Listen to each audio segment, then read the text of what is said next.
Bonjour à tous, merci d'être avec nous ce soir. Merci de nous rejoindre pour ce tout premier webinaire Brio de la série Images et cancer, une enquête en série. Donc, je suis responsable de la communication et de l'implication des patients pour Brio, Bordeaux Recherche Intégrée en Oncologie. Et voilà, Brio soutient des programmes de recherche sur le cancer et développe le lien entre les médecins et les chercheurs. Donc, ça peut être des chercheurs en biologie, mais aussi, comme on va voir aujourd'hui, en mathématiques, par exemple, ou en sociologie, en psychologie, en chimie, etc. Et puis, nous avons aussi à cœur de créer un lien plus fort entre les patients atteints de cancer et la recherche. Donc, c'est pour ça qu'en 2016, on a lancé à Bordeaux un collectif qui s'appelle Aspérons & Co, qui veut dire Association et patients engagés pour la recherche en oncologie et communauté professionnelle. Et c'est un collectif qui comprend des patients, des ex-patients, des aidants, des bénévoles d'associations et des professionnels de la santé et de la recherche qui souhaitent développer ce lien entre les patients et la recherche sur le cancer.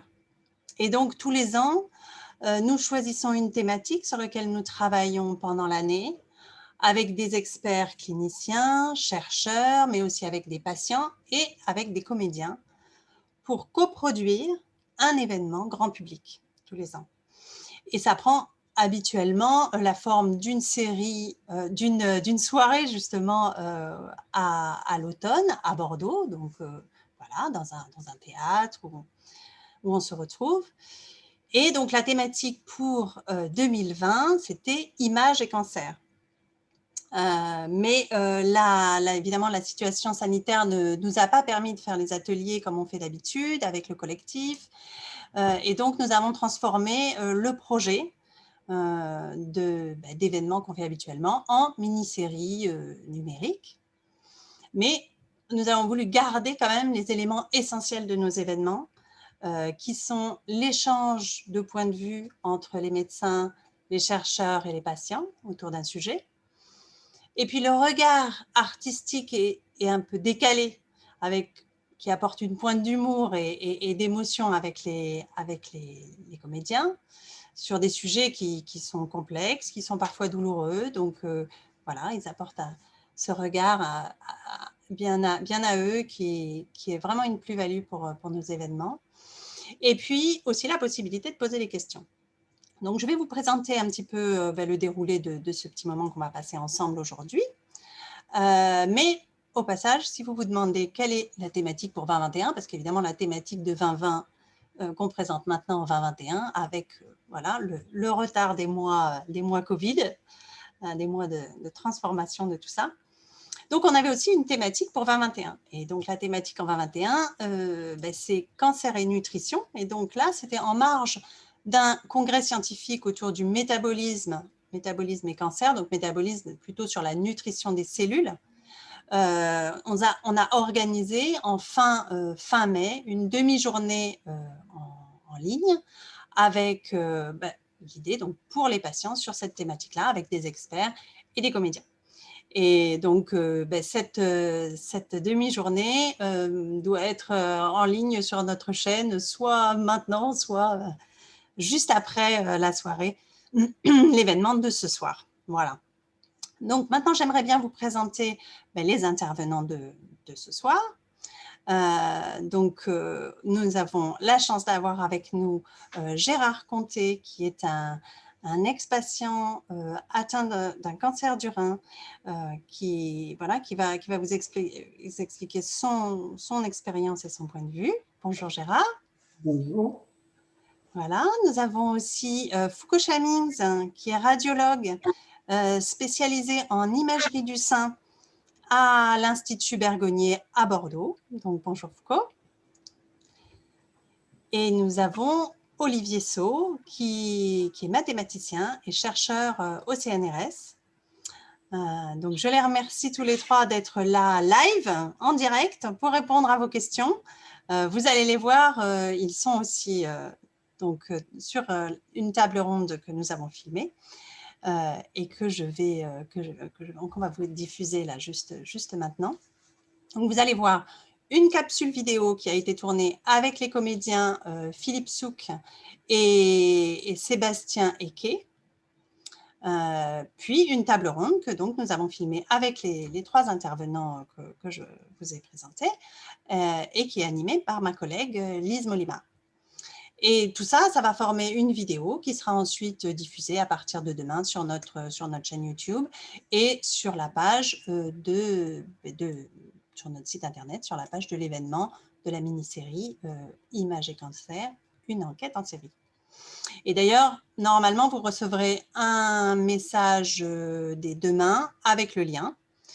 Et si vous trouvez cette vidéo intéressante, eh bien, nous vous invitons à la faire connaître. Voilà.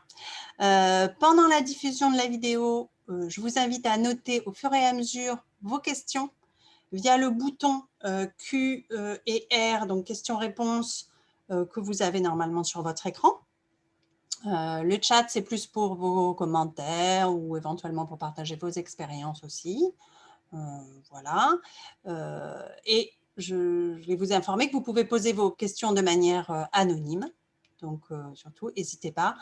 Voilà, si vous avez des questions que vous aimeriez poser à un radiologue, c'est le moment. Si vous avez quelque chose que vous aimeriez mieux comprendre à propos de l'imagerie médicale, c'est le moment. Et puis, vous verrez aussi qu'avec nos 2 autres intervenants, on va aborder comment, alors une petite partie, mais comment l'intelligence artificielle et l'impression 3D peuvent aider les cliniciens et les patients. Donc, peut-être que vous aurez des questions à ce sujet. Donc, là encore, c'est vraiment l'occasion et on essaiera d'y répondre. Et alors, la dernière chose que je voulais vous dire avant de lancer la vidéo, c'est que normalement, sur ces moments avec le collectif ou les ateliers qu'on fait, les soirées grand public, on essaye d'avoir toujours un moment un peu convivial. Alors évidemment, malheureusement, là, on est quand même pas dans les meilleures conditions pour que ce soit extrêmement convivial. Mais donc, on va compter un petit peu sur vous. Mais on a quand même calé cet événement au moment de l'heure de l'apéritif.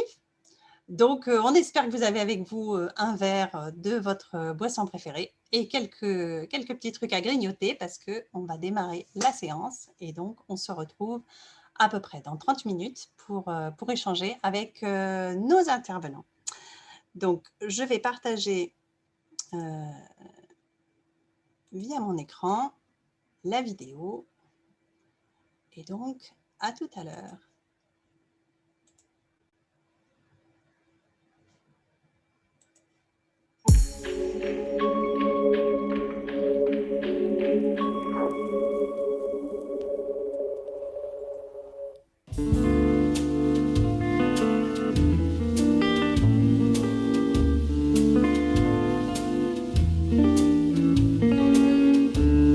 C'était clair. Il fallait que je prenne ma santé en main.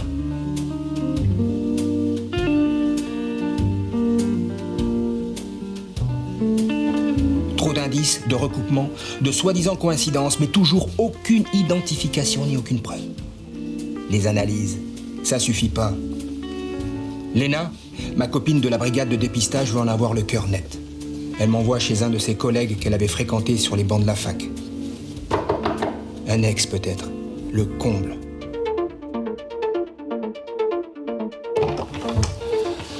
Le détective radiologue, c'est vous? Et vous? Vous êtes qui? Moi, je suis un patient. Je crois que j'ai un suspect. Qui vous envoie? Léna, la commissaire médecin. Ok. Quelle est la question? Comment ça, quelle est la question? La question. La question, c'est le mandat de perquisition par l'image. Pas de question, pas d'enquête. C'est pour répondre à la question que je choisis le protocole d'acquisition par l'image. Vous allez voir. Au début de l'imagerie, Hippocrate n'avait que ses yeux, son nez et ses doigts. 1900, Marie Curie, la radio. Pour les os.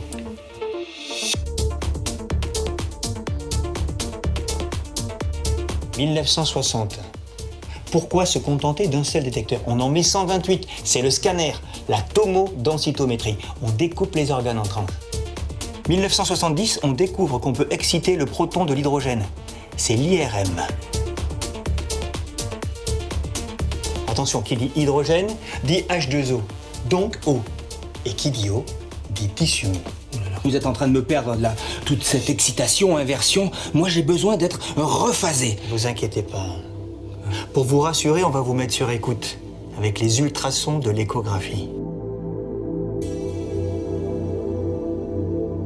Alors, cette question, vous m'avez toujours pas répondu?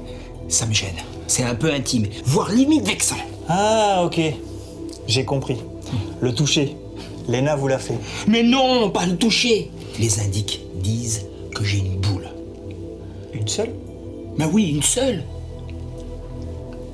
Là. Ah. Alors, main en l'air. Masse nodulaire bouliforme. On va faire une mammographie. Une mammographie? Ouais, vous entrez là. Maintenant, tout de suite? Allez.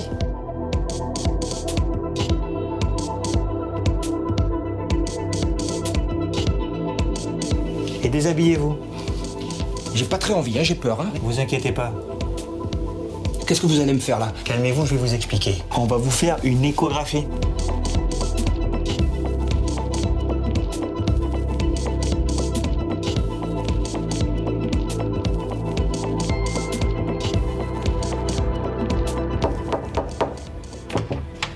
C'est bon, vous pouvez sortir, personne ne vous verra.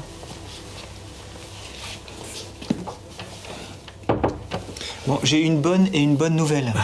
La première bonne nouvelle, c'est que la boule d'en haut, c'est pas cancéreux. Mais ça implique qu'on doive faire des examens complémentaires aux boules d'en bas. Et pour ça, la deuxième bonne nouvelle, c'est que vous allez tester notre nouvelle machine dernier cri. On va vous faire une écho testiculaire, suivie d'une IRM. Vous dites ça parce que j'ai les tissus mous, c'est ça? Quoique IRM, moi ça me va. Parce que moto, densitométro, machin, j'arrivais pas à le prononcer. IRM. Oui, Ça vous va ça? Ouais.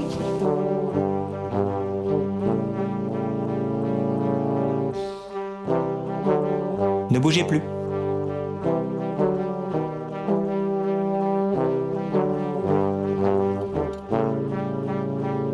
Ok, vous pouvez vous rhabiller.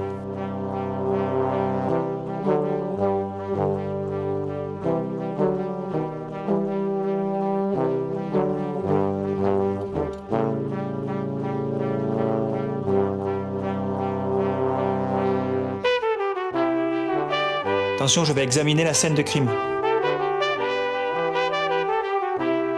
On l'a, votre lascar. On l'a logé. Tenez, ça, c'est pour Léna. Elle saura quoi en faire. Il y a tout là-dedans. Son adresse exacte, son quartier, ses habitudes. Il n'y a pas le nom. Ça, c'est le travail des anapathes. Soit on lance les cow-boys du raid, les chirurgiens. Soit on envoie le groupe de radio-intervention.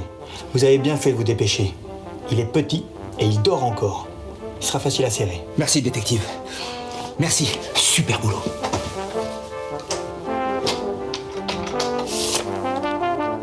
Toi, mon gaillard, tu vas prendre cher. T'es pas prêt de récidiver.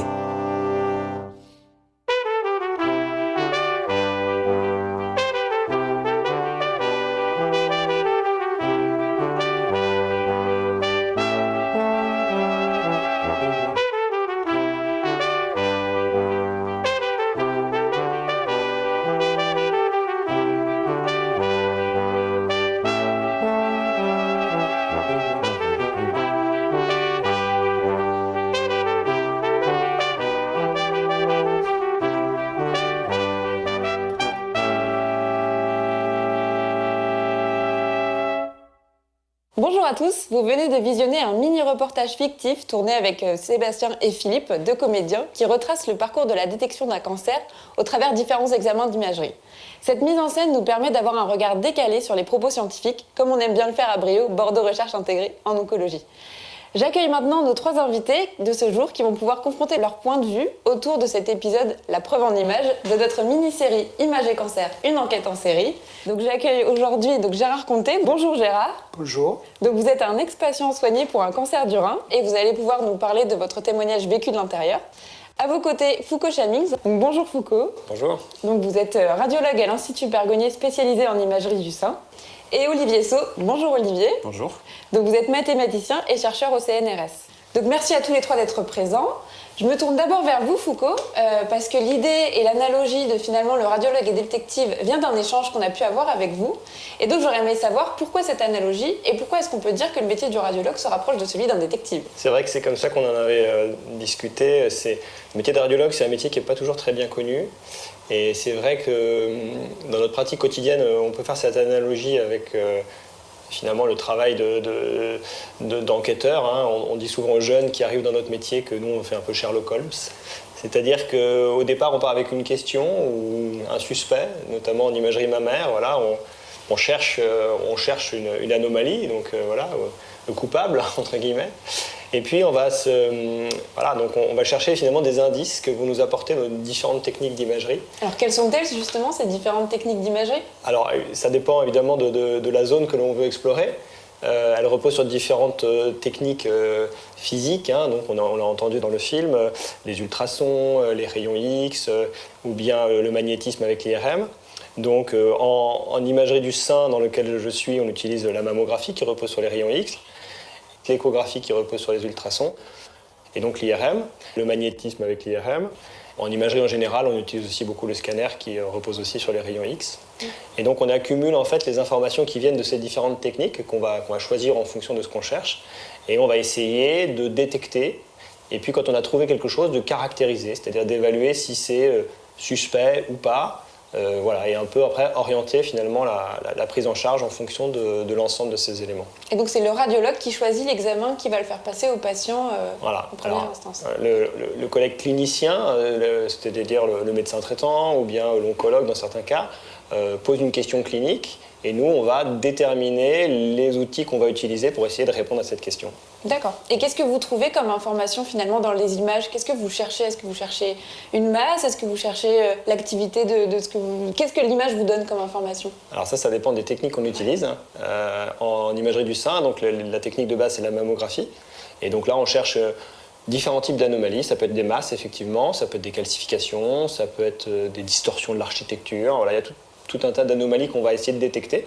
Et quand on les a détectées, on va essayer de les caractériser, d'évaluer si elles sont très suspectes, pas du tout suspectes, et voir ensuite ce qu'on va proposer pour aller plus loin. Et vous les caractérisez à l'œil nu ou grâce à des séries de calculs, des logiciels de calcul? Alors, principalement à l'œil nu, mais effectivement, il existe aussi des outils aujourd'hui informatiques qui peuvent nous aider, qui peuvent donner des informations complémentaires, qui peuvent nous aider à détecter des choses que l'on n'aurait pas vues. Et aujourd'hui, de plus en plus, se développent des outils de caractérisation, donc qui vont nous aider à essayer d'évaluer de façon un peu plus fine si l'anomalie est suspecte ou pas. On peut aussi avoir aujourd'hui des informations sur le pronostic. On peut essayer d'évaluer si un cancer qui a été confirmé est plus ou moins agressif ou voilà. D'accord. Bah justement, c'est une bonne transition avec Olivier. Donc, vous êtes chercheur et mathématicien. Vous utilisez des images d'imagerie dans vos travaux de recherche. Est-ce que vous pouvez nous en dire plus? Qu'est-ce que vous cherchez? Pourquoi? Alors moi, ce que j'essaie de faire, c'est de quantifier l'imagerie, en fait, d'apporter une aide à l'analyse de l'image qui est faite par les médecins. Donc ça peut être très simple, ça peut être suivre le volume de la tumeur au fil d'un traitement, par exemple, pour voir si ce traitement marche. Ça peut être aussi regarder si l'homogénéité de la tumeur va changer. Alors l'homogénéité de la tumeur, qu'est-ce que c'est? Si on regarde les niveaux de gris de la tumeur, ça peut être est-ce qu'ils sont tous de la même couleur essentiellement, ou est-ce qu'au contraire il y a des zones qui sont plus contrastées que d'autres, qui sont plus sombres que d'autres, qui peut indiquer des comportements biologiques différents et une réponse du traitement qui serait différente. Et l'idée c'est de fournir tout ça aux médecins, aux radiologues et puis aux cliniciens pour leur permettre de mieux travailler avec un peu plus d'informations issues de l'image. D'accord. Mais là, c'est encore un projet de recherche ou ça se fait déjà actuellement? Alors, c'est plutôt de la recherche, donc c'est des techniques qu'on dit d'imagerie et d'intelligence artificielle. Donc ça veut dire qu'on va prendre une cohorte de patients qui ont toute un peu la pathologie qu'on étudie, pour lesquels on a la réponse à la question qu'on veut poser.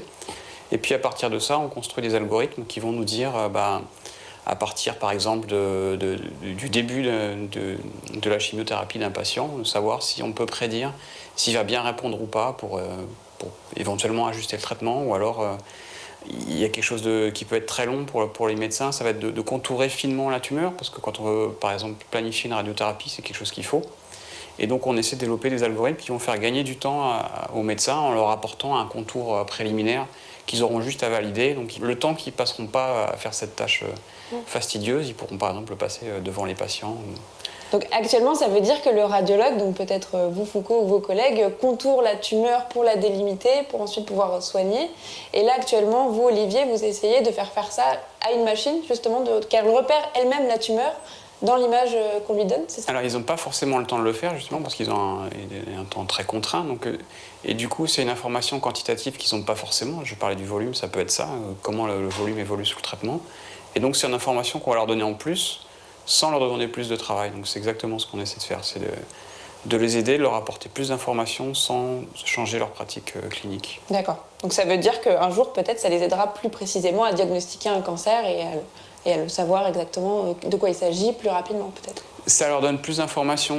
On a vu qu'il y a plusieurs modalités d'imagerie. Des fois, on va utiliser plusieurs examens médicaux pour analyser une tumeur. Ça permet de tout intégrer, parce qu'on sait que l'esprit humain, des fois, il a un peu de difficulté à tout intégrer.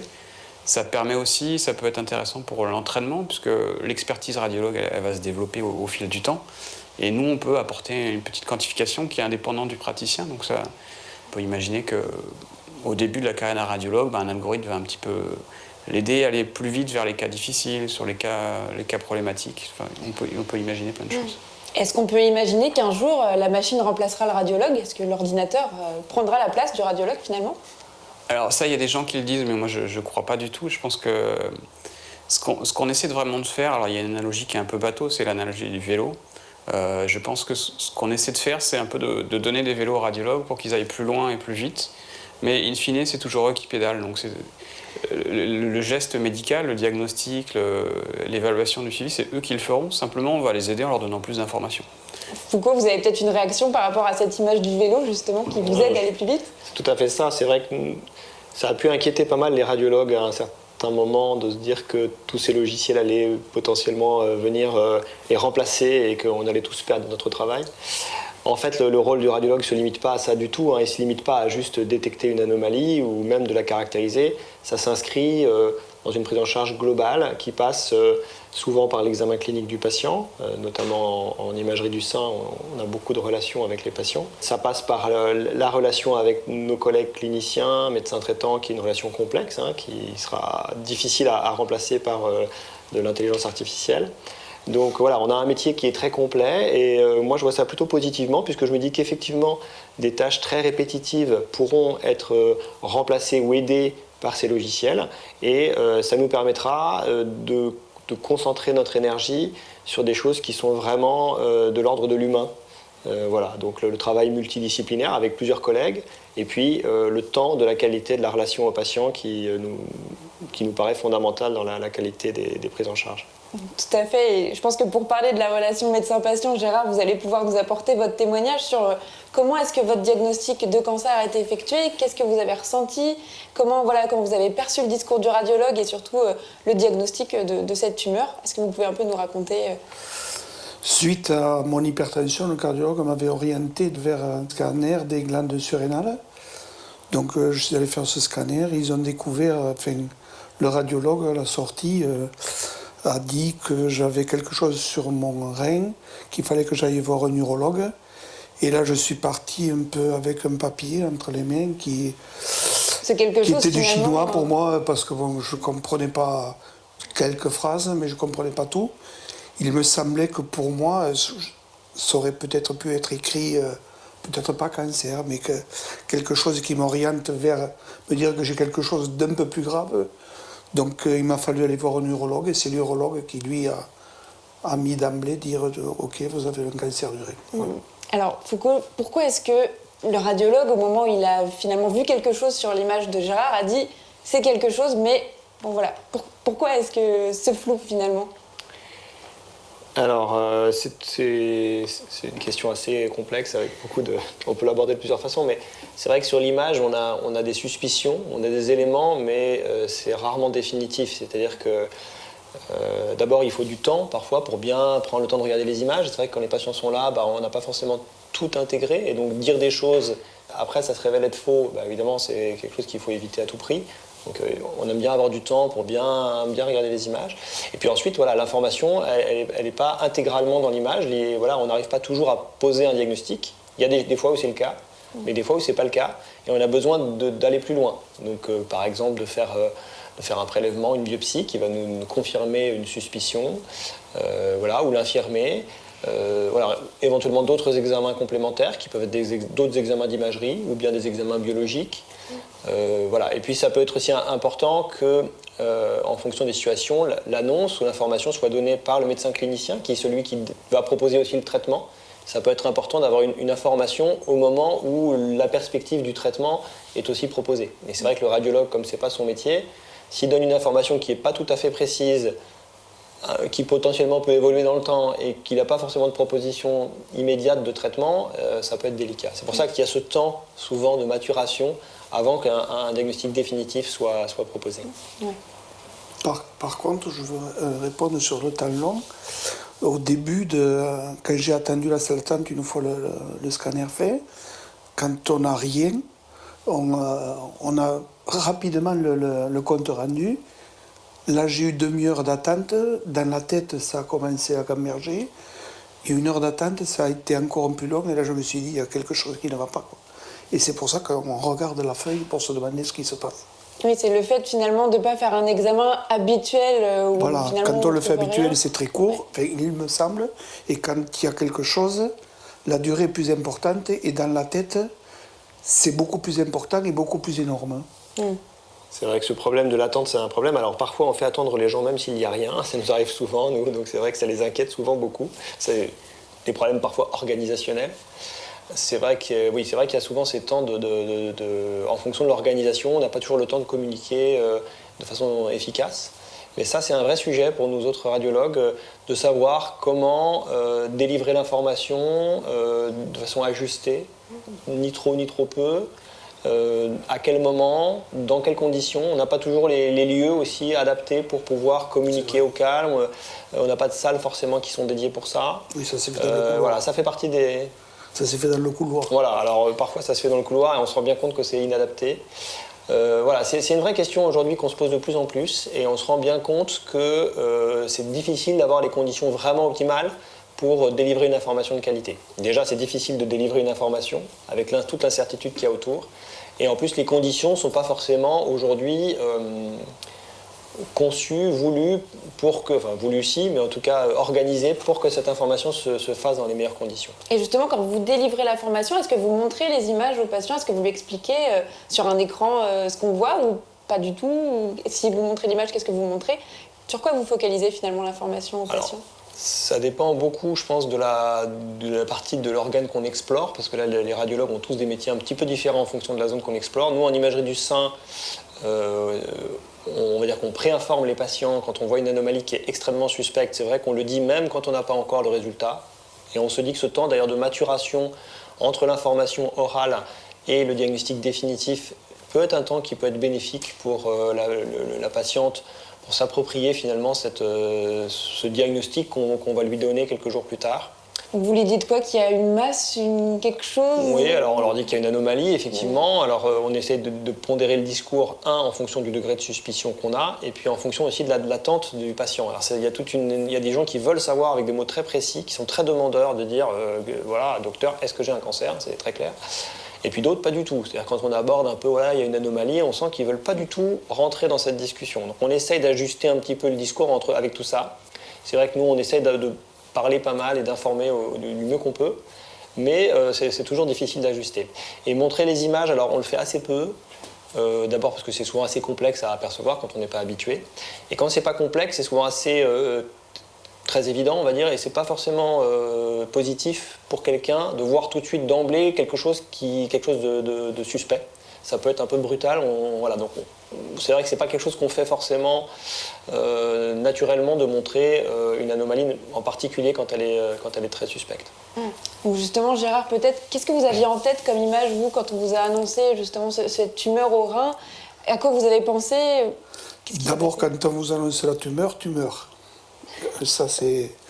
Et ensuite, l'image que j'avais, c'était dans ma tête, c'était quelque chose d'énorme. Et je ne savais pas dire que c'était une tumeur. Pour moi, c'était énorme. Et donc, avant l'opération, j'ai cru comprendre que vous aviez pu voir votre tumeur presque en vrai. Donc, est-ce que vous pouvez nous expliquer l'objet qui est présent aujourd'hui? Ça, c'est dans mon rein, avec la tumeur. Et quand la personne me l'a présenté, j'ai cru qu'il avait dans la main un objet pour lui qui... Peut-être que lui déstressait par rapport à moi, je ne savais rien, mais bon, il avait quelque chose dans la main. Et après, il a commencé à me dire, bon voilà, voilà l'opération que vous allez avoir, on va vous enlever. Et là, j'ai les yeux qui se sont écartés comme ça, parce que de voir en réalité son rein, sa tumeur, déjà elle était moins grosse que je pensais, ça c'était important pour moi. Puis je me suis dit, oui, c'est pas si gros que ça. Ensuite, il m'a présenté bon, les vaisseaux, par là où passe l'urine, et il m'a expliqué comment ils allaient découper tout le tour par laser, par robotique. Ils allaient enlever la tumeur. Et une fois que j'ai eu cette information-là, parce qu'on m'avait présenté plein de petites autres choses avant, j'étais focalisé sur mon rein. Je me suis dit, bon, entre guillemets, c'est grave, mais c'est moins grave que je me l'imaginais au départ. Donc je suis parti vers le lendemain, vers l'opération. Je pense que j'étais détendu. Je ne sais pas si on m'avait donné quelque chose avant, je suppose, mais j'étais parti détendu parce que je savais ce qu'on allait me faire. Et j'ai passé dans le couloir, j'étais tranquille. Et je pense que l'opération, pour moi, elle n'était pas bénigne, parce que c'était pas bénin, mais ça allait. Je me sentais bien à ce niveau-là, parce que je l'avais vu en réalité. Ouais. Donc ça, ce que vous montre Gérard aujourd'hui, c'est l'objet d'un projet de recherche que mène Jean-Christophe Bernard, un chirurgien du CHU de Bordeaux. Et donc, en partenariat avec l'IUT, ils impriment en 3D les reins des patients qu'ils opèrent avec leur technologie. Et quand j'ai vu le chirurgien, quand je l'ai revu après l'opération, je lui ai surtout dit, bon, je vais le dire avec mes mots à moi, c'est mieux qu'un cacheton. Ça veut dire que c'est mieux qu'un cachet pour se détendre. Et le fait de le voir... ça met plus à l'aise et beaucoup plus détendu pour ça. Voilà. D'accord, vous avez peut-être aussi facilement pu expliquer à votre famille aussi ça, et puis même pour nous. Pour nous, on voit en réalité, dans notre corps, il y a une tumeur, mais bon, on ne sait pas de quel volume elle a. Mais quand on la voit en réalité, et entre guillemets, quand on la touche, c'est autre chose. C'est autre chose. Qu'est-ce que ça vous évoque, Olivier Foucault, quand vous voyez justement cet objet devant vous? Qu'est-ce que ça vous inspire? Moi, je trouve ça très bien, mais là, notamment là, pour ça, j'imagine qu'il faut déterminer là, exactement où est la tumeur, où sont les vaisseaux, etc. Donc, typiquement, le genre de recherche qu'on fait nous, ça peut aider à ça aussi. Donc, je trouve que c'est très pertinent. Tout ce qui peut aider à l'information et à une meilleure prise en charge des patients, c'est évident que c'est... Oui, parce qu'on imagine que pour pouvoir imprimer cette chose en 3D, il a fallu faire plein d'images avant, recouper plein de choses. Oui. Et Foucault, qu'est-ce que vous en pensez? Moi, je trouve ça très, très intéressant. Alors, la qualité de l'information, c'est ce qu'on se dit en tant que radiologue, c'est finalement un peu notre impact dans la prise en charge des patientes. C'est que si on donne une information de qualité au début de la maladie, on est convaincu, et c'est ça qui nous motive, qui nous anime, que ça va changer la façon dont les gens vont vivre leur maladie. Donc c'est vrai qu'on a la chance à l'Institut Bergonié où je travaille d'avoir des conditions d'information et d'annonce qui sont là optimales, enfin améliorées en tout cas. Et c'est vrai qu'on y accorde beaucoup d'importance. Donc c'est vrai que toutes les solutions qui permettent aux patients de vivre du mieux possible l'annonce de sa maladie, c'est extrêmement positif. Donc ça, c'est des très bonnes pistes qui peuvent être extrêmement intéressantes. Alors peut-être que ça peut dépendre aussi un peu de la situation quand même. C'est-à-dire que là, finalement, c'est très localisé, c'est guérissable, c'est plus facile de le montrer que dans certaines situations qui sont peut-être un peu moins favorables. Où là, ça peut être un peu impressionnant parfois. Et là, là aussi, il faudra sans doute mesurer un petit peu ce qu'on montre et à qui. Oui. J'imagine que dans le cas de métastase, par exemple, là où en imagerie, on a des choses qui sont parfois moins localisées, avec des pronostics qui sont un peu plus compliqués, en fonction aussi de la personnalité du patient. Certaines personnalités vont voir très favorablement le fait de voir leur maladie. D'autres, au contraire, ne souhaitent pas du tout. Donc, j'imagine. Donc, c'est peut-être ce que va montrer aussi cette recherche. C'est à qui, dans quelles conditions, comment, par qui aussi. Parce qu'il faut aussi quelqu'un qui puisse expliquer ce qu'on va faire exactement. Donc, un spécialiste, et que ce ne soit pas quelque chose qui soit un peu proposé de façon trop légère, où on pourrait avoir aussi un impact sur on va dire la psychologie du patient qui pourrait être délétère. Donc, Oui. Faut approcher ça avec beaucoup de prudence. Oui, la place du médecin qui explique exactement ce que c'est que cet objet, c'est hyper important. Voilà. Ouais, tout à fait. Et est-ce que finalement, la taille de la tumeur que l'on voit sur cet objet, est-ce que la taille est un critère déterminant dans la gravité et la sévérité de la maladie, ou finalement ça se joue sur d'autres critères? Ça dépend des organes en fait, ça dépend du type de tumeur. Alors c'est vrai qu'en général, il vaut mieux être petit que grand. Le pronostic, la taille en général, c'est un facteur pronostic important dans la plupart des cancers. Pour le cancer du sein, par exemple, on sait que la taille est importante, mais il n'y a pas que la taille. Donc, il y a certains cancers qui peuvent être, par exemple, très peu agressifs, dont on sait que même avec une taille importante, on va pouvoir les traiter de façon efficace. D'autres cancers vont être petits d'aspect, mais vont être beaucoup plus compliqués à traiter. Donc, c'est important, mais pas que. Est-ce que justement, dans vos projets de recherche, Olivier, quand vous parlez d'hétérogénéité de la tumeur et des constitutions biologiques de la tumeur, est-ce que l'ordinateur s'entraîne aussi à reconnaître justement ces facteurs Tout à fait. En plus, on sait qu'il y a des cancers qui sont plutôt invasifs, donc il va y avoir un corps central de la tumeur qui va être très solide, qu'on va bien voir, et puis il va y avoir des cellules cancéreuses infiltrées un peu autour. Donc infiltrées, ça veut dire? Ça veut dire qu'on ne les voit pas forcément sur l'imagerie, mais on sait qu'elles sont là, donc c'est pour ça qu'en général on prévoit des marges de traitement un peu plus larges, mais tout ce qui peut aider à quantifier cette extension un peu invisible du cancer, c'est aussi quelque chose d'essentiel. D'accord. Souvent, on se dit que ces logiciels-là, ils permettent d'avoir des informations qui ne sont pas accessibles à l'œil nu. C'est-à-dire que nous, on voit des choses, mais on ne voit pas tout. Dans l'image, il y a sans doute beaucoup plus d'informations que ce qu'on est capable de voir. Et finalement, ces outils, elles vont chercher ces informations et elles vont pouvoir nous dire, voilà, je vous donne un élément sur l'agressivité de la tumeur, sur la façon dont elle va se répandre, etc., la façon dont les traitements vont être ou pas efficaces, et qui ne sont pas accessibles à nos yeux. Donc c'est vraiment des compléments qui peuvent être à terme extrêmement intéressants. Bien, merci beaucoup à tous les trois pour toutes vos informations, tout cet échange qu'on a pu avoir ensemble. Une fois la tumeur enlevée, elle va partir après dans un laboratoire, donc la tumeur ou la biopsie enlevée va partir en laboratoire pour être analysée, pour voir les cellules et confirmer ou infirmer le diagnostic qui a pu être posé lors de l'imagerie. Mais on verra ça lors de l'épisode 2, donc je vous dis à bientôt.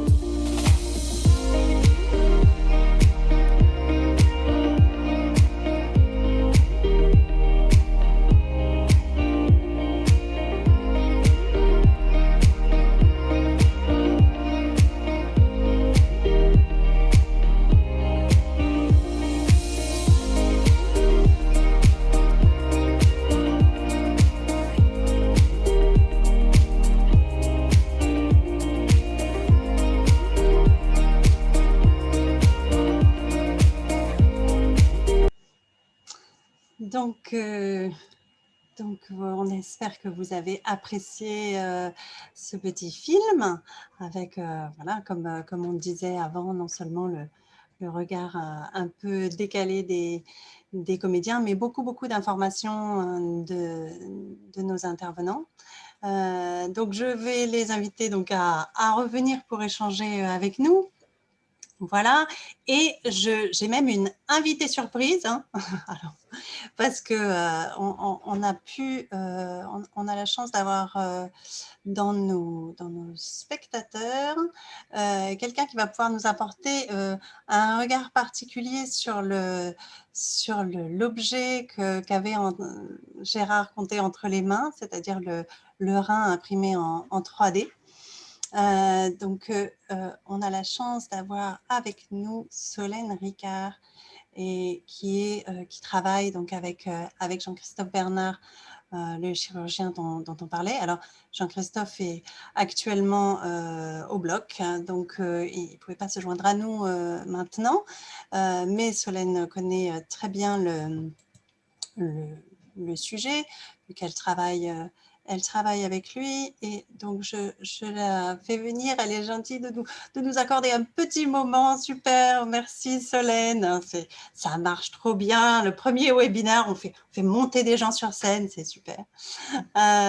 Donc oui, je trouvais quand même c'était intéressant peut-être d'avoir quelques mots supplémentaires sur ce projet. On a eu avec le discours de Gérard vraiment tout le bénéfice que lui a ressenti, et puis je l'ai d'ailleurs ici, là, le rein dont on a parlé, hein. Mais c'est un projet qui est plus large d'ailleurs même, que simplement ce lien avec les patients. Donc, est-ce que tu peux nous en dire quelques mots? Absolument. Vous m'entendez là? Oui. Oui. Oui, en effet, c'est un projet qui a été lancé en 2017, en fait, le projet Rhin 3D Print, qui a été soutenu notamment par la région Nouvelle-Aquitaine, l'Union européenne et le Fonds de recherche en innovation en chirurgie rénale.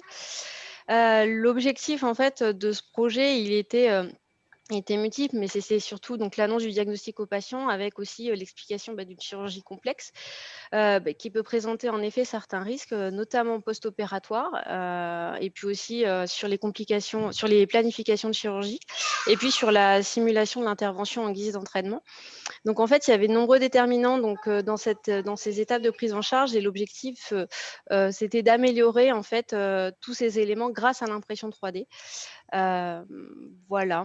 Et donc oui, il me semble qu'il y a non seulement cette impression donc assez dure, hein, c'est un plastique un peu dur, donc qui est les reins qui ont été imprimés pour montrer aux patients. Il y en a combien il y en a eu combien dans ce projet-là? À peu près, enfin c'était. On est aux alentours de 200 patients qui ont pu bénéficier, en effet, comme Monsieur Comté, de cette prise en charge. Et en effet, ça, c'était finalement la phase 1 du projet qui a montré énormément de bénéfices en termes d'éducation pré-thérapeutique et puis d'accompagnement de patient, de planification opératoire. Et puis, Donc, du coup, en effet, quand tu dis planification opératoire, c'est-à-dire que pour les chirurgiens? oui, ça pouvait aider les chirurgiens justement à planifier leur chirurgie sur les temps opératoires notamment, mais également ça pouvait permettre en fait en guise d'entraînement, de simulation à l'intervention en guise d'entraînement. Et là, il me semble justement, alors je ne sais pas si ça a été fait ou c'était prévu, mais avec justement une autre matière, une matière beaucoup plus, justement beaucoup plus C'était molle, qui voilà la phase ressemble 2. beaucoup plus. C'était la phase 2, c'était des reins en effet plus mous qui avaient où on essayait de se rapprocher des caractéristiques biomécaniques en effet du vrai rein. Voilà, et là aujourd'hui on est sur un projet qui permettrait également de perfuser ces reins et de se rapprocher encore plus du modèle biomimétique en fait des tissus du tissu humain. Voilà. Et donc, ça veut dire que donc, comme on disait, hein, pour chaque patient, l'impression est différente. Et ce qui fait que la veille de l'opération, les chirurgiens peuvent s'entraîner sur exactement le plus proche possible d'une réplique. En plus, c'est des opérations qui se font en robotique, il me semble. Donc, Oui, c'est ça. Alors, il y a deux volets. Il y a pouvoir s'entraîner sur des chirurgies très complexes un petit peu avant. Et puis également, il y a au-delà de ça, dans le cadre du Robotic Training Center qui vient d'ouvrir notamment sur Bordeaux, l'objectif, c'est de former aussi les chirurgiens de demain avec voilà, différents types de reins. bon, on espère aussi que ça pourrait être fait peut-être pour d'autres organes, C'est le but, parce oui. que c'est quand même très, très intéressant, on voit pour les patients, pour les cliniciens aussi.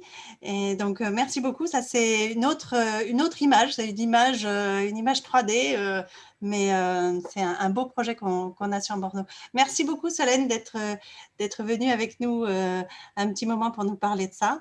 On te souhaite une bonne soirée. Merci beaucoup. Bonne soirée à tous. Au revoir. Au revoir.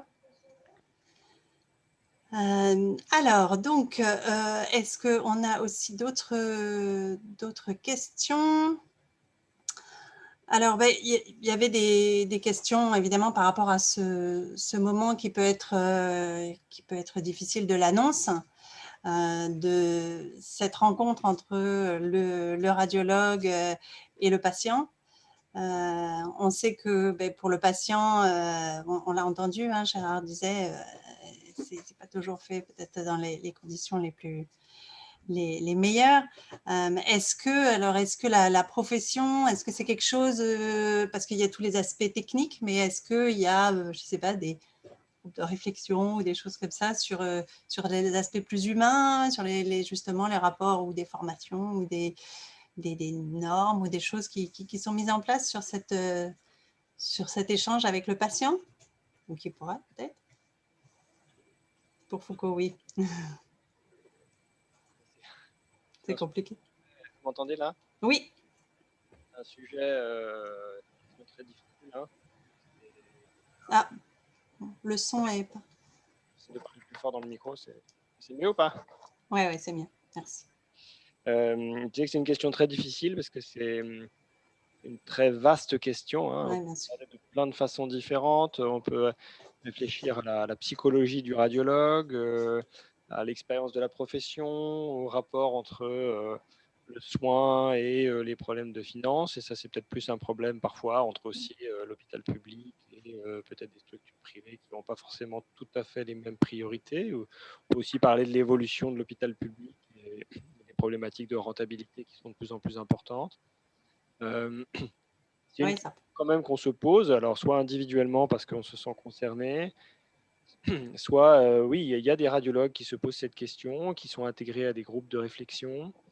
On peut avoir des formations, même si dans le cursus de la radiologie, c'est pas quelque chose qui est très organisé, c'est vrai, même si c'est vraiment une réflexion qui existe.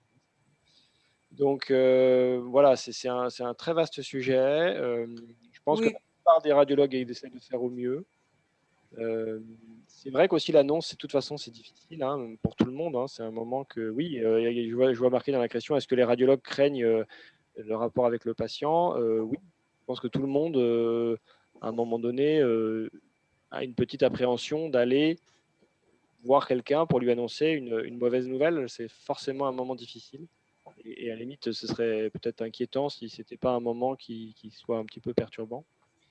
Donc voilà, donc il y a une réflexion. C'est vrai qu'il y a des centres où c'est plus facile de le faire très bien et d'autres situations où c'est plus compliqué. Voilà, mais c'est pas de réponse. Oui, et puis c'est sans doute plus large aussi que simplement sur la profession de radiologie. C'est généralement plus généralement sur le rapport justement entre les cliniciens et les patients et toute l'annonce qui prend non seulement, on a dit, ça peut être les radiologues, ça peut être aussi d'autres personnes. Alors, en tout cas, je regarde si est-ce qu'on a d'autres questions. Moi, je m'interrogeais un petit peu sur au niveau de la recherche en mathématiques. C'est vrai que je ne sais pas si on a des étudiants ou des parents dont les enfants sont intéressés par les maths.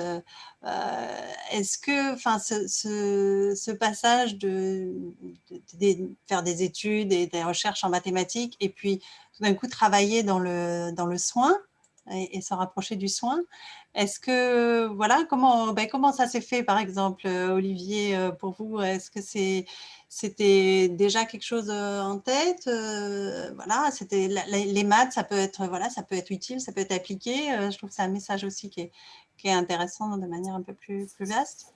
Alors, oui, d'abord, juste pour moi, je ne fais pas de soins, Bien sûr. évidemment. Bien sûr. Mon ambition, c'est d'aider. Après, le passage, il s'est fait parce que j'ai commencé à travailler de façon assez générique sur des modèles mathématiques pour la biologie. Et c'est vrai qu'au bout d'un moment, j'ai eu envie de voir jusqu'où on pouvait pousser ces modèles. Est-ce qu'on pouvait vraiment, in fine, aider les patients? Et puis, il y a eu des concours de la vie. Il s'est trouvé que j'ai rencontré le directeur de la radiologie à Bergognier par un collègue, donc qui avait ses enfants dans la même école que lui. Et puis, ça s'est fait comme ça. On s'est mis à travailler ensemble. Et puis, depuis, c'est devenu mon activité principale. Ouais, ben nous, voilà, on trouve que souvent c'est très riche ces regards variés, non seulement entre la clinique et la recherche, mais entre des disciplines assez diverses. Alors justement, bon, alors quelqu'un qui se pose la question, est-ce que les patients experts pourraient être impliqués dans les groupes de réflexion dont on a parlé avant? Sans doute, en effet, que… Alors, ça existe, hein, il y a des patients qui sont intégrés dans différents processus de soins parfois ou de réflexion sur les prises en charge. Vous m'entendez pas bien? C'est pas terrible. Je vais pas pouvoir faire beaucoup mieux parce que le micro n'est pas extraordinaire. Je disais, vous m'entendez mieux là? Oui, enfin ça existe effectivement, mais il y a des patients partenaires, des patients qui sont impliqués dans la réflexion, peut-être pas assez, effectivement. Ça pourrait être intéressant de structurer ces groupes de réflexion pour essayer d'améliorer ça. Mais oui, c'est une assez bonne idée. Merci, merci beaucoup. Et alors, je regarde. Alors, ben, si une autre question quand même pour Foucault, là, qui est plus technique. Est-ce qu'on pourrait imaginer de combiner les différentes techniques d'imagerie, parce que voilà, des fois il faut passer plusieurs examens. Est-ce que c'est envisageable qu'un jour tout ça soit combiné? Alors, aujourd'hui, on combine les informations qui nous viennent de différentes techniques. Il y a des techniques aujourd'hui, notamment, effectivement, aidées par l'intelligence artificielle, qui aident à fusionner les images entre différentes techniques. Par exemple, on arrive à fusionner des images d'échographie et des images d'IRM. Et combiner les techniques en une seule, c'est-à-dire n'avoir plus qu'une seule technique d'imagerie, ça paraît peu probable, hein, puisque finalement, ce sont des techniques physiques différentes. Et voilà, ça paraît difficile que tout d'un coup, une technique vienne remplacer toutes les autres. Mais très bien. Oui, voilà, le coup de la baguette magique. Alors, pour compenser les échanges qu'on a eus juste avant, il y a un témoignage qui nous dit sur la prise en charge justement radiologique, qui pour cette personne s'est fait avec beaucoup de bienveillance et des explications, et même si bien sûr ça n'était pas des bonnes nouvelles. Et pour ma part, donc la personne qui nous dit, pour ma part, je remercie ce radiologue qui est au départ de la détection de mon cancer du sein. Donc voilà, il n'y a pas que des... Évidemment, ce n'est pas des bonnes nouvelles, mais il n'y a pas que des... Parce que c'est vrai qu'il y a aussi beaucoup de gens qui essaient de faire, je pense, leur travail avec beaucoup de bienveillance. Et c'est vrai que de sentir parfois que ça a un impact positif, c'est encourageant. Voilà, donc merci de témoigner de choses positives aussi parfois pour encourager. Voilà, et alors, je regarde. Hop. Alors, voilà, je voulais revenir peut-être avec Gérard justement sur cet échange avec le radiologue. Bon, parce que voilà, c'était, il nous l'a bien expliqué là dans la table ronde, mais il nous a dit quelque chose après, que bon, ben, le radiologue lit ces documents, et vous, comment vous lisez les informations? Parce qu'il y a des informations que vous avez reçues, mais quand vous avez parlé de cette rencontre avec le radiologue, c'était quand vous attendez votre résultat? Mais quand j'ai commencé à lire, bon, on lit en travers. On lit, comme on ne comprend pas tous les mots, on le lit en travers. Donc, on cherche du regard après quelqu'un qui peut nous solutionner ce qu'on n'a pas compris. Mais bon, là, il faut aller directement au chirurgien. Mais lire le compte rendu, bon, ce que j'explique, c'est pour nous qui sommes novices, on n'y connaît rien, c'est un peu compliqué de lire toutes les lignes et de comprendre toutes les lignes. Il y a des lignes qu'on peut comprendre, d'autres qu'on n'arrive pas à comprendre. Et là, c'est le flou, et c'est le flou jusqu'à ce qu'on voit quelqu'un, jusqu'à ce qu'on voit le chirurgien ou la personne qui nous est orienté pour ça, quoi. Et puis, ce que vous me disiez aussi avant, c'est que y a vous, ce que vous pouvez lire sur le compte-rendu, et on se posait cette question d'éventuellement avoir un compte-rendu peut-être avec une lecture à plusieurs niveaux, avec des informations un peu plus lisibles pour le patient et des informations un petit peu plus Oui, spécialisées. si c'est possible pour nous patients. Après, j'ai bien compris qu'il fallait mettre tout ce qu'il faut tout mettre pour que, après, le chirurgien derrière, bon, il n'y a pas que les images, il y a aussi le compte rendu du radiologue mais pour nous patients, on est un peu, d'abord, on est submergé par le problème, par notre maladie, et après, ne pas comprendre ce qu'il y a sur le papier, c'est un peu difficile. Et lire des images, honnêtement, moi, je ne sais pas. Moi, il y en a qui peuvent, mais moi, je ne sais pas. Oui, oui. Et puis, c'est ce que vous disiez par rapport au 3D. Autant, voilà, quand on voit les images spécialisées, on ne comprend vraiment pas du tout. Autant là. C'est bien ce que j'ai dit au départ. Je l'ai mis en boutade. Mais quand on vous dit tu meurs, tu meurs. Et on ne sait pas à quel niveau, où c'est qu'on allait, ni rien, malgré la lecture de tout. Et peut-être, comme j'ai expliqué au départ, bon, parce que maintenant, je fais le suivi, et peut-être que maintenant, je vois le radiologue d'une autre façon, je vois son visage, et à son visage, je m'imagine, il n'y a rien, mais il y a quelque chose. Voilà, oui, vous nous disiez qu'en fait, vous lisiez le radiologue, en fait, donc peut-être les expressions qu'il peut faire, tout ça va être lu par le patient, ce qui met encore plus de pression, Foucault, excusez-nous, encore sur ça. Alors, on a quelques remarques, sur voilà, un patient qui se sent bien cliniquement, mais parfois on voit par l'imagerie une augmentation de la tumeur et donc est-ce que bon, ça peut être difficile pour les patients et est-ce que dans ces cas-là, la place de l'imagerie, on se demande si c'est pas une place trop importante. Bon, en même temps. Moi, je crois que l'imagerie a une place trop importante en général. En tout cas, il y a une tentation aujourd'hui, c'est un problème général, pas seulement en oncologie, hein, de demander finalement beaucoup à l'imagerie, parce que l'imagerie apporte des informations très performantes, donc c'est vrai qu'on a tendance à lui demander beaucoup de choses. C'est vrai aussi aux urgences, c'est vrai aussi dans beaucoup de domaines où finalement on demande beaucoup d'imagerie, alors que ça ne serait pas forcément toujours absolument nécessaire. Et donc, moi, je suis assez d'accord pour dire que l'imagerie, elle prend trop de place, ou en tout cas, elle prend beaucoup de place, peut-être pas toujours de façon optimisée. Et en tout cas, ce qui est sûr, c'est que l'imagerie seule, c'est pas forcément très positif. Ça peut même être délétère. Et donc, l'imagerie, c'est pour ça qu'on voit d'ailleurs très bien dans le film qui a été réalisé que le radiologue demande quelle est la question. Et on voit bien que pour donner une bonne réponse en imagerie, nous, on interprète les images. C'est-à-dire que nous, on n'est pas là pour juste mesurer ou faire des tailles. On est là pour essayer de comprendre à travers l'image quelle est la problématique, intégrer ce qu'on voit à la question clinique et au contexte, et ensuite de réfléchir à proposer des diagnostics. Voilà. Donc c'est vrai que l'image seule, si on n'a pas un renseignement qui est clair et qu'on n'a pas le contexte clinique, on ne peut pas faire de la bonne radiologie. Une bonne radiologie, c'est celle qui va intégrer le fait que en fait, le patient se sent bien, que l'oncologue référent va vous dire mais non, pour moi, il n'y a aucun argument pour penser qu'il progresse. Et c'est vrai qu'on va peut-être se dire, finalement, cette boule qui a grossi, c'est peut-être une réaction inflammatoire au traitement, c'est peut-être autre chose et c'est peut-être pas une progression de la maladie. Donc c'est pour ça qu'on fait un métier qui est long et que effectivement tout le monde ne peut pas lire les images. C'est un métier à part entière. On fait 50 spécialisations juste pour ça, parce qu'en fait on interprète toutes ces informations et ça c'est très compliqué.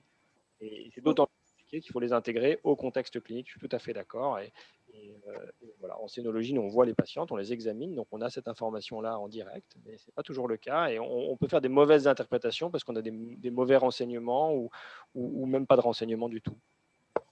Oui, et ce qui est intéressant sur cette série, là, on voit que ces métiers comme radiologue, et puis la semaine prochaine, c'est autour des pathologistes, en effet, c'est des métiers, c'est des médecins, c'est une spécialité médicale, donc il y a vraiment tout le côté clinique autour. Et ça, c'est vrai que c'est intéressant, c'est pas un côté technique, et c'est ce qu'on disait aussi, les mathématiques, par exemple, vont apporter le côté technique, mais c'est pour ça que ça ne pourra pas remplacer la maladie. Donc, on a des remarques pour les patients, pour dire que oui, c'est important que les patients puissent se rapprocher peut-être d'associations de patients, parce que certains peuvent les aider à mieux comprendre les comptes rendus ou à les rassurer dans l'attente aussi de voir leur oncologue à nouveau derrière peut-être. Je vais quand même juste donner une précision, c'est que la compréhension des comptes rendus, de toute façon, c'est très complexe. Parce que d'abord, c'est un métier et on donne un compte rendu qui fait foi, qui va permettre de décider ensuite de la prise en charge. Donc, c'est normal que ce soit complexe. Et si on le simplifie, on va donner des informations fausses. Donc, on ne peut pas le simplifier de façon... Bien sûr. Et voilà, il a d'abord pour vocation de transmettre à nos correspondants, à nos collègues, l'information médicale réelle. Voilà. Et puis, c'est quand même une information qui est très complexe, avec beaucoup d'informations, comme et donc forcément, c'est compliqué. Et voilà, il y aura toujours un moment, même si on explique du mieux possible, même si on communique très très bien, il y aura toujours un moment où c'est complexe. Même pour nous, ça reste parfois complexe. Et avoir un message simple, c'est pas toujours possible.